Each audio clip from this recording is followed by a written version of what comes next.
जय गुरु। The journey of super consciousness में हम आपका स्वागत करते हैं। एक व्यक्ति के दो चेहरे होना ज़रूरी है क्या? कि वो प्रैक्टिकल जीवन में अलग चेहरा हो और अपने निजी जीवन में जो स्पिरिचुअल ग्रोथ है, आध्यात्मिक जीवन में, उसमें अलग चेहरा हो। क्या एक ही व्यक्ति को इस तरह से जीना अनिवार्य है कि वो बाहर की दुनिया में अपना फेस अलग रखे और आध्यात्मिक दुनिया में अलग हो? नहीं, ये पूर्ण रूप से सत्य नहीं है। एक्चुअली में एक ही जो व्यक्ति है ना, उसको दो किरदार निभाने हैं। एक जो सांसारिक जीवन है, प्रैक्टिकल जीवन, उसमें भी उसको बेहतर होना है, और जो अपना स्पिरिचुअल जीवन है, आध्यात्मिक जीवन, उसमें भी उसको बेहतर होना है। और एक ही व्यक्ति इस तरह से जीवन जिए कि दोनों में बहुत अच्छा संतुलन बना रहे और उसके भीतर की जो शांति है वो बदले नहीं। तो कितना ही अलग अलग लगती है दुनिया कि ये जो सांसारिक दुनिया है, इसमें हम कैसे शांत रहें, बहुत बहुत कठिन मालूम पड़ता है, क्योंकि यहाँ जगह जगह चतुराई है, परेशानी है, ये तमाम तरह की चीज़ें हैं। तो कैसे रहा जाए? पता है, प्रॉब्लम बाहर नहीं है, प्रॉब्लम भीतर है। क्योंकि हम कहते ज़रूर हैं कि ये दुनिया बहुत चतुर है, बहुत ही निर्दयी है, लेकिन जो भी है, जैसी भी है, हमारे भीतर तो जो बाहर की दुनिया का रिफ्लेक्शन है वो हमारे जैसा हम भीतर से हैं वैसे ही पड़ता है।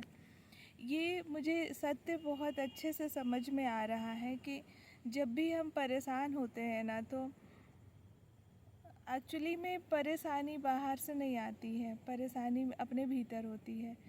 जहाँ पर हम क्या शब्द बोलूँ कि जहाँ किसी भी प्रॉब्लम से हम सीखते नहीं हैं ना कुछ, तभी प्रॉब्लम आती है। मैं अपने रियल जीवन की एक घटना बताती हूँ। अभी मुझे स्पाइन सर्जरी हुई है। अभी मैं ठीक से स्वस्थ नहीं हूँ और मैं जॉब करती हूँ। हमारे हॉस्पिटल की जॉब है, 3 शिफ्ट की ड्यूटी है। उसमें मुझे बहुत प्रॉब्लम आ रही थी, कोई कोऑपरेट नहीं कर रहा था। कुछ दिनों तक तो मुझे बहुत अच्छा लगा कि सारे बहुत कोऑपरेटिव हैं। जैसे मैं थोड़ा रिकवरी फेज़ में आई, अच्छा फील करने लगी और ये ऐसा मतलब दिखाने लगी कि मैं बिल्कुल स्वस्थ हूँ। तब तक सब कोऑपरेट कर रहे थे और अचानक से सब मेरे से ये उम्मीद करने लगे कि अब ये, जैसे एक स्वस्थ व्यक्ति हर कार्य को बखूबी करता है, वैसे ही सारे लोग उम्मीद करने लगे मेरे से कि मैं पूरी तरह से स्वस्थ हो गई हूँ, अभी तो अच्छी दिख रही है, सब कुछ बढ़िया है, तो काम क्यों नहीं कर रही बराबरी से।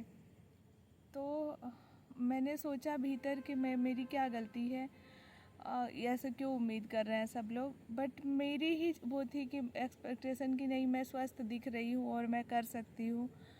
और ये था कि सारे लोग बहुत कोऑपरेट कर रहे हैं, तो उस कोऑपरेशन, उनका जो हमारे साथ कोऑर्डिनेशन था, जो उनकी सिंपैथी थी, उसको रिसीव करने की मेरी आदत हो गई थी कि चलो सारे लोग बहुत ही मेरे प्रति अच्छा बिहेव कर रहे हैं, तो मैं उसी तरह से अपने को ढालने लगी।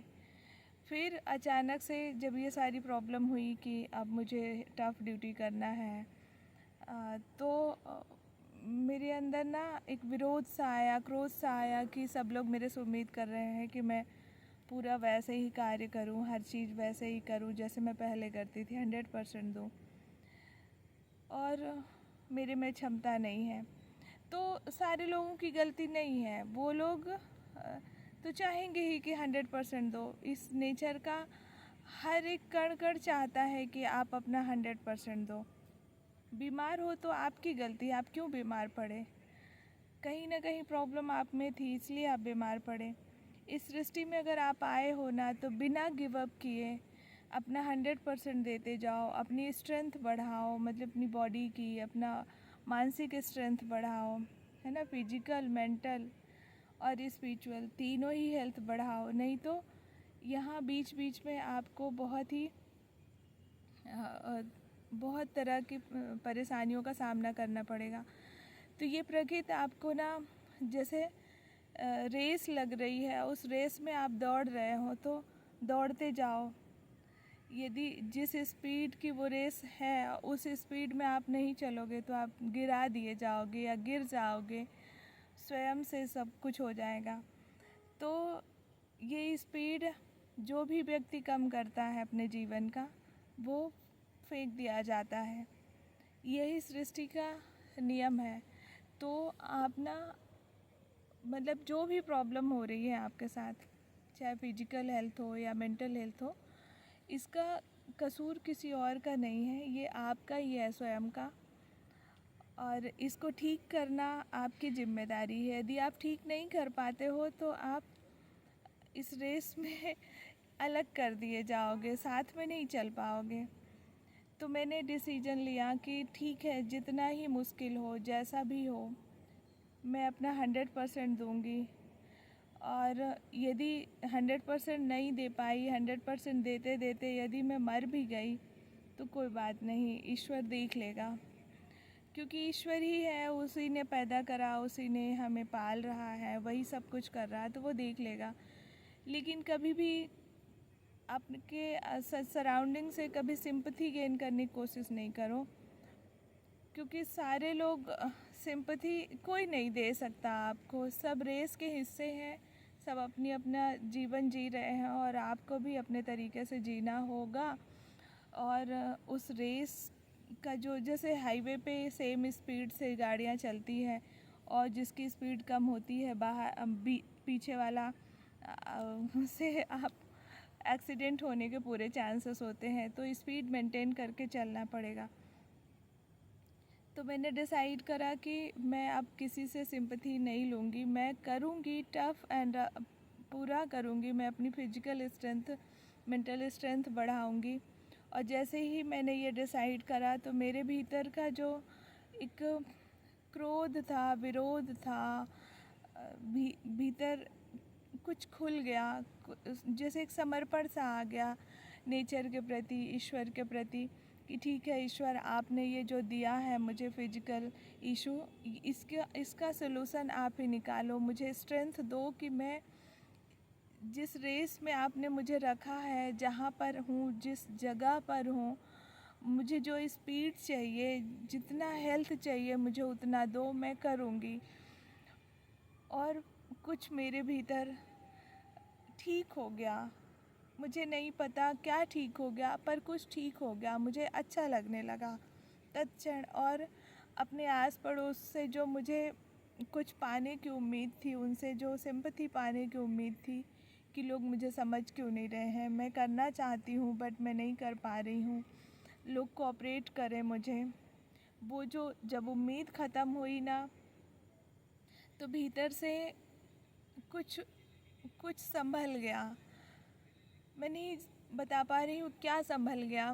एक्चुअली में यहाँ कसूर किसी का नहीं है, क्योंकि व्यक्ति विशेष, ठीक है, विचार अलग अलग हैं, पर मूल रूप से ईश्वर ही सब में है, वही है। यदि जैसे मेरे जो अधिकारी हैं, मेरे जो कलीग हैं, वो सब मुझसे जो चाह रहे हैं, मतलब ईश्वर, अगर इन डायरेक्ट वे में सोचें कि ईश्वर ही है उनमें, वो मुझे कुछ सिखाना चाह रहे हो, मैं सीख नहीं रही हूँ, तो ये मेरी गलती है। तो किसी से भी विरोध ना करें, मतलब जब भी कैसी भी सिचुएशन हो, कुछ भी सिचुएशन आ जाए, आप कोशिश करें कि अपने भीतर झांकें, होश बढ़ाएं, अपने फिजिकल और मेंटल हेल्थ पे काम करें, क्योंकि स्पिरिचुअल हेल्थ भी इसी में समाया हुआ है।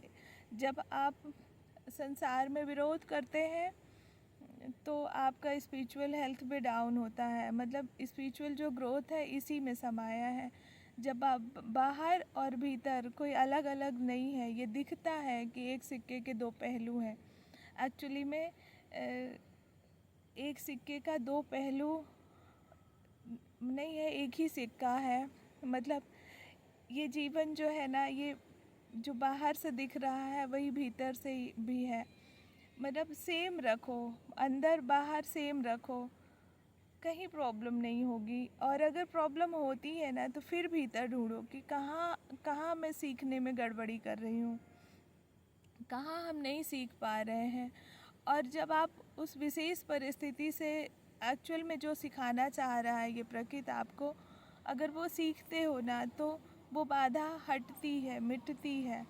बाधा बाहर से ना मिटे सही, लेकिन आपके भीतर का जो कुछ है वो चेंज हो जाता है, कुछ बैलेंस हो जाता है।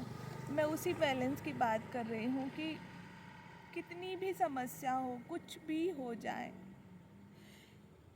लेकिन एक आंतरिक एक भरोसा रखो कि ईश्वर है और ईश्वर मुझे कुछ सिखाना चाह रहे हैं, उससे सीखो और अपना 100% दो। क्योंकि ईश्वर इसी सृष्टि में समाया हुआ है, वो अलग से कहीं नहीं आएगा, ये यही मिलेगा। आपके आपके कर्म आपकी पूजा, आपके विचार ही आपकी पूजा, आपकी भावनाएं। आप इस सृष्टि को क्या दे रहे हो, क्या योगदान दे रहे हो, हमेशा अपना 100% देते जाओ।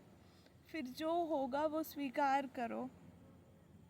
यकीन मानो, ईश्वर इतना रूढ़ नहीं है, वो हमेशा आपकी हेल्प करता है किसी न किसी रूप में। बस कभी भरोसा नहीं छोड़ो कि ईश्वर मुझे दिखाई नहीं दे रहा। ईश्वर है, दिखाई भी दे रहा है। ये संपूर्ण सृष्टि उसी का प्रतिबिंब है, वो इसी में समाया है, आपके भीतर ही समाया है। आपकी आँखों में, आपके विचारों में, आपकी आवाज़ में, हर जगह ईश्वर है।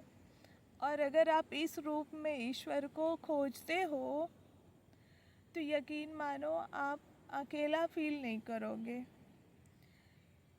Thank you. जय गुरु।